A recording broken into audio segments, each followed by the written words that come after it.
Halo people sekalian, balik lagi di channel ini untuk pembahasan Viking Rise. Oke, kali ini gue bakalan membahas suatu hal yang basic yang sepertinya sih sudah telat kalau pengen bahas sekarang karena akun lo udah terlalu jauh ya. Tapi tetap pasti ada aja yang butuh, maka karena itu mari kita bahas saja.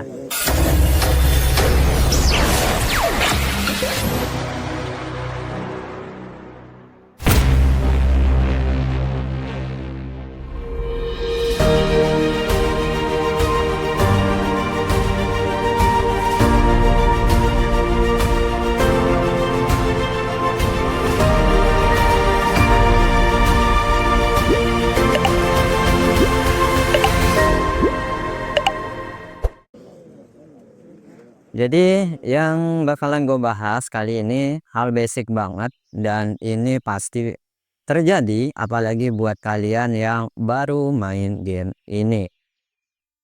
Hal basic itu apa? Ya, kita bahas soal aliansi atau trap dan juga mengecek rankingnya dan title yang ada di Kingdom. Jadi nanti kita bakalan bahas secara bertahap ya.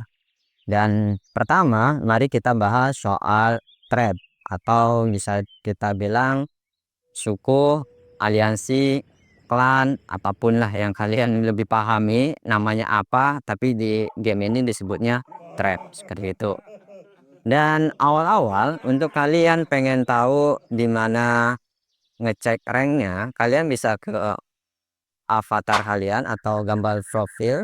Di sana kalian tinggal pilih di bagian kiri itu ada peringkat. Nah, di sini kalian bisa lihat nih suku mana yang paling kuat.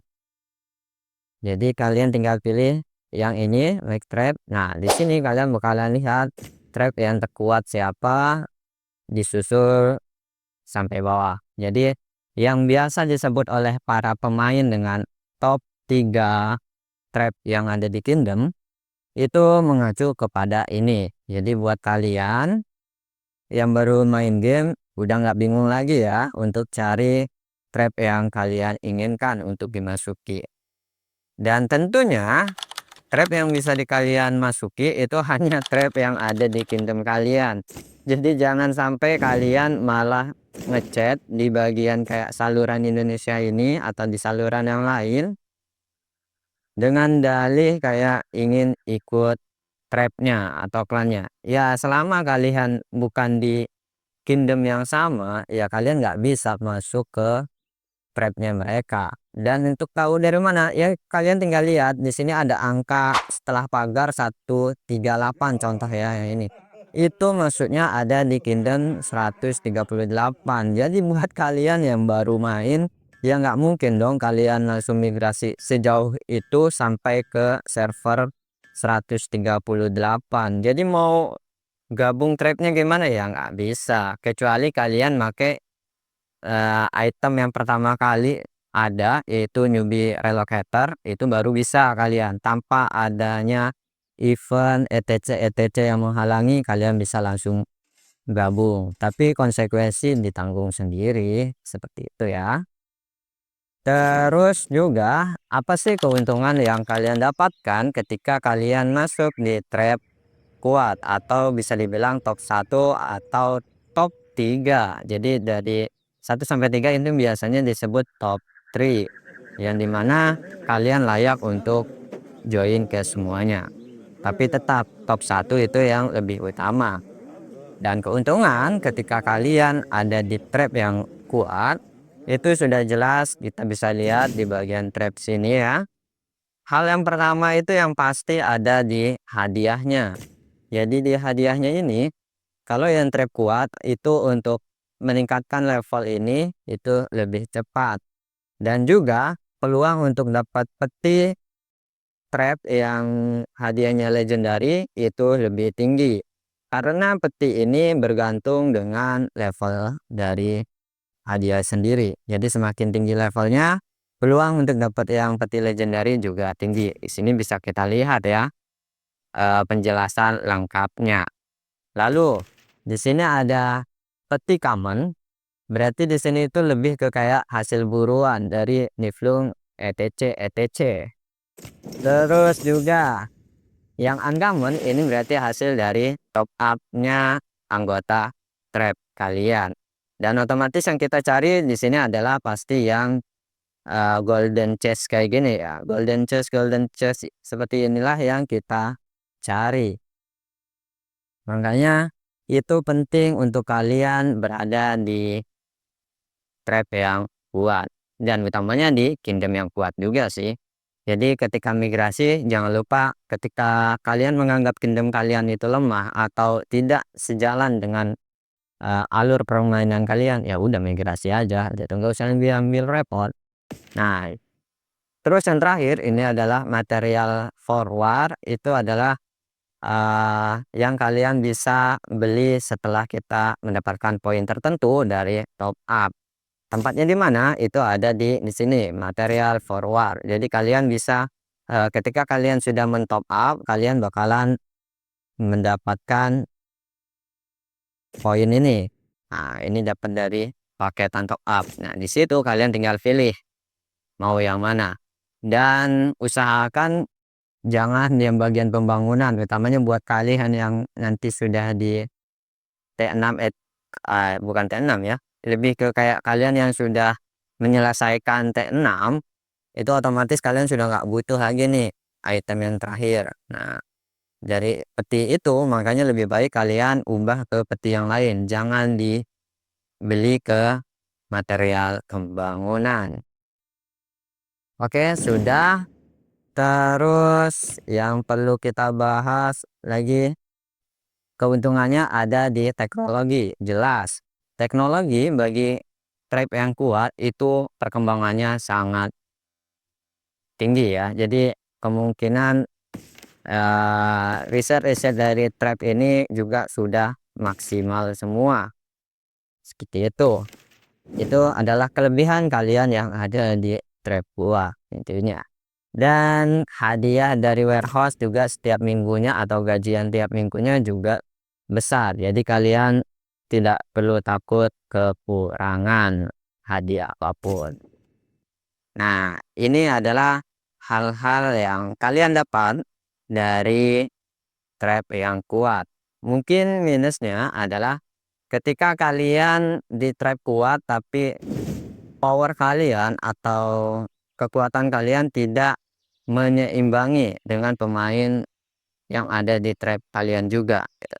Itu biasanya nanti sulit di bagian event-event seperti ini, dalam artian event-event seperti halnya Bor atau Battle of the Ruin yang biasa kita mainkan ini. Nah, ini pesertanya biasanya dipilih langsung dengan pihak staffnya atau R15 atau R4-nya. Dan itu jelas pasti mengutamakan orang-orang yang dianggap mumpuni. Jadi mungkin kalau kalian di trap yang kuat, sulitnya adalah mengikuti event-event yang seperti ini, yang dimana hanya anggota tertentu yang diperbolehkan ikut. Seperti itu ya. Kalau misalkan kalian dipilih sebagai peserta, kalian bakalan ada tulisan seperti ini ya. Ya, intinya seperti itu. Terus juga di bagian trap itu ada istilahnya anggota. Nah, di sini ada R4 dan paling bawah itu adalah R1 ya. Nah, di sini paling bawah itu adalah R1. Jadi perbedaan dari R1 terus 2, 3 dan 4 itu lebih ke mempermudah staff untuk memantau ya. R1 dan R2 itu adalah tempat di mana kalian kemungkinan bakalan di kick atau dikeluarkan dari trap tergantung situasi. Sedangkan R3 ya itu bisa dianggap dengan anggota tetap yang ada di trap itu sendiri. Dan di R3 lagi. R4 R4 itu mengacu kepada para staff. Jadi hanya beberapa orang saja yang bisa menduduki R4. Dan terakhir yaitu adalah R5 alias pemilik dari trap itu sendiri. Seperti itu ya. Kalian sudah jelas ya kedudukan dari istilah R1 sampai R5. Dan untuk perizinannya kalian bisa lihat di sini ya. Ini adalah izin-izin yang bisa kalian gunakan atau bisa kalian lakukan terlepas dari yang namanya situasi ini. Perbedaan dari R1, 2, 3, 4, dan 5. Jadi kalian cukup lihat aja di bagian ini, maka kalian tahu posisi kalian di mana. Tapi secara garis besar ya hanya itu saja sih pembedanya. Biasanya staff untuk mempermudah itu melihat R1, R2 adalah posisi di mana kalian bisa kick anggota kalian dengan lebih cepat. Jadi kalian nggak usah milih-milih lagi. Pokoknya ada di R1, R2, kalau waktunya untuk ngekick, ya udah tinggal kick aja. Karena proses penyeleksian anggota tetapnya itu pasti bakalan ditaruh di R3-nya. Oke, ini pembahasan soal trap. Dan bagi yang bertanya Odyssey itu apa ya? Odyssey ini adalah buat kalian yang baru pertama kali main game ini. Nanti bakalan ada sistemnya kayak Chronicle. Terus juga ada Odyssey ini di bagian trapnya. Intinya 3 bulan pertama itu adalah waktu kalian untuk menyesuaikan diri dengan game ini. Dan di waktu itu ya kalian tinggal apa ya istilahnya menyesuaikan saja sih, belajar aja apa yang kalian tidak tahu maka kalian pelajari. Nah, nanti setelah kota utama itu ditaklukkan dan sudah ada raja di kingdom kalian, nah saat itu kalian perlu yang namanya memantapkan posisi kalian. Kalian ingin tetap di sana atau di kingdom itu atau kalian ingin bermigrasi. Karena ketika kalian sudah tidak nyaman, migrasi itu sangat gue sarankan. Dan migrasi di awal-awal itu lebih baik daripada nanti kalian bermigrasi di akhir. Karena semakin akhir untuk bermigrasi itu semakin merepotkan. Dan untuk kalian yang pengen bermigrasi, jangan lupa di bagian toko kalian belanja saja yang migration pass ini. Jadi buat awal-awal butuhnya itu nggak jauh-jauh dari 10 pieces. Nanti kalau misalkan kalian telat kayak di KVK 2 baru pengen bermigrasi atau setelah KVK 1 kalian baru bermigrasi, itu paling naik dari 20, 30 dan seterusnya tergantung dengan season kalian. Makanya sebelum season itu dimulai, dalam artian setelah kalian udah memiliki raja, nanti seling 2 minggu atau 3 minggu setelahnya mungkin ada event, bukan mungkin ya, pasti ada event imigrasi. Nah, di situ penentuan kalian. Makanya kalian juga harus memantau keadaan-keadaan dari kingdom-kingdom sekitar kalian. Terus cara memantaunya bagaimana, Bang? Cara memantaunya cukup simpel. Jadi kalian ketika di map fill ini, kalian cukup perkecil saja, ya, perkecil. Nah, nanti kalau ada icon global kayak gini, baru kalian klik. Nah, di sini kalian bisa lihat mana kingdom-kingdom yang baru muncul dan mana yang tidak. Jadi, kalian bisa pilih mana saja kingdom yang kalian perlu untuk bermigrasi. Seperti itu. Apa Dan untuk kalian yang KVK 1 ya, KVK 1 itu gampang banget pengen tahu mana musuh dan lawan kalian. Contoh di bagian kingdom 429 sampai dengan 432. Nah, ini udah pasti jadi bundle KVK 1 ya. Jadi bracketnya ketika kalian nanti KVK 1 bakalan ketemunya dengan kingdom-kingdom ini. Dan dari keempat kingdom ini kalian tinggal tentukan mana nih kingdom yang kandidat untuk jadi juaranya lebih tinggi. Kalau ternyata itu kingdom kalian ya bagus, berarti kalian nggak usah bermigrasi. Tapi kalau ternyata bukan kingdom kalian, kalian silakan pilih untuk bermigrasi atau mungkin kalian cocok dengan kepemimpinan dari raja di kingdom kalian ya bebas, itu kembali ke kalian. Bagaimana keadaannya yang lebih tahu adalah kalian.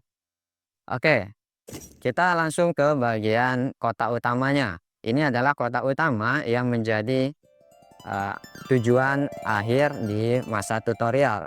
Seperti yang gue bilang tadi, 3 bulan pertama itu adalah masa tutorial. Dan tujuan akhir kalian dari yang tadi, dari Odyssey dan Chronicle itu adalah penaklukan Santum. Dari Santum ini bakalan terlahirlah seorang raja. Dan di sini kita bisa lihat ya statusnya. Nah, di sini kita memiliki beberapa hal, dan raja itu adalah gelar tertingginya. Dan raja juga memiliki beberapa skill untuk menopang kebijakannya yang ada di kingdom kita. Terus juga ada buff-buff yang hanya bisa diaktifkan oleh raja. Contohnya ya di crate ini mulai dari buff wilayah, buff peningkatan riset, buff pelatihan, dan juga kecepatan penyembuhan. Ini semua bisa diaktifkan oleh raja dengan membayar 5.000 gems. Oke, gemsnya itu ya di warna merah itulah. Terus juga di sini ada King Gift. Nah, King Gift ini hadiahnya cukup lumayan ya. Nah, kalian bisa lihat ini adalah orang-orang yang mendapatkan King Gift. Mulai yang legendary. Juga nanti ada di bagian yang epic. Ya, tergantung kalian bakalan diberikan yang mana. Tapi gue biasanya sih kalau nggak ungu atau epic ini ya legend. Biasa.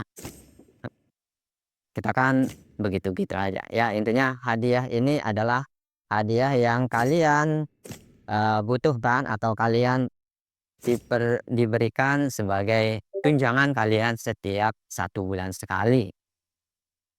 Oke, kita juga di sini ada yang namanya gelar atau titel. Nah, di sini kalian bisa lihat buff-buff yang kita dapatkan dari titel itu sendiri. Dan di sini titel itu kelihatan ya warnanya. Ada yang emas, yaitu si raja sendiri itu adalah gold. Jadi di sini udah terlihat raja. Dan sisanya adalah titel-titel bangsawan yang dimana itu adalah titel epic atau ungu. Nah, di sini mulai dari ratu, terus juga pangeran, statusnya apa, kalian bisa lihat. Dan setelah itu ada blue title atau titel warna birunya. Ini mulai dari taipan, pendeta, pengrajin, sarjana, dan seterusnya. Dan yang terakhir adalah yang abu-abu titel ini ya. Titel yang abu-abu ini adalah titel yang istilahnya debuff ya, bukan buff tapi debuff. Jadi banyak pengurangan tertentu. Kalian bisa lihat sendiri saja. Tapi yang paling sering kita gunakan itu adalah titel warna biru ini.